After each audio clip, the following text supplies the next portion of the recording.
Praise lord everyone. 41వ కీర్తన 1వ వచనంలో, బీదలను కటాక్షించువాడు ధన్యుడు, ఆపత్కాలమందు యెహోవా వారిని తప్పించును అని చెప్పి దావీదు గారు రాశారండి. ఎవరైతే బీదలను కనికరించి, కటాక్షించి, వారి దుర్దశలో, వారి లేమి సిచ్యువేషన్‌లో, వారి ఆపత్కాలంలో వారిని ఆదుకొని, వారికి అండగా నిలుస్తారో వారు ధన్యులని చెప్పి దేవుని వాక్యం సెలవిస్తుందండి.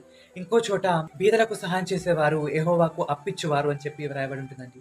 మనము ఈ లోకంలో ఎవరికైనా సహాయం చేసినట్టయితే వారు మళ్ళీ మనకు రిటర్న్ సహాయం చేసేవారుగా ఉంటారండి. కానీ ఎవరైతే బీదలకు సహాయం చేస్తారో వారు యెహోవాకు అప్పిచ్చువారని చెప్పి దేవుని వాక్యం సెలవిస్తుంది.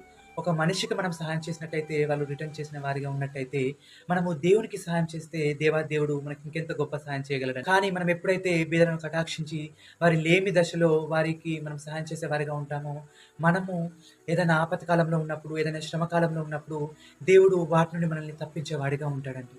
అట్టి కృప దేవుడు మనందరికీ దయచేయును గాక. ఆమేన్. హల్లెలూయా.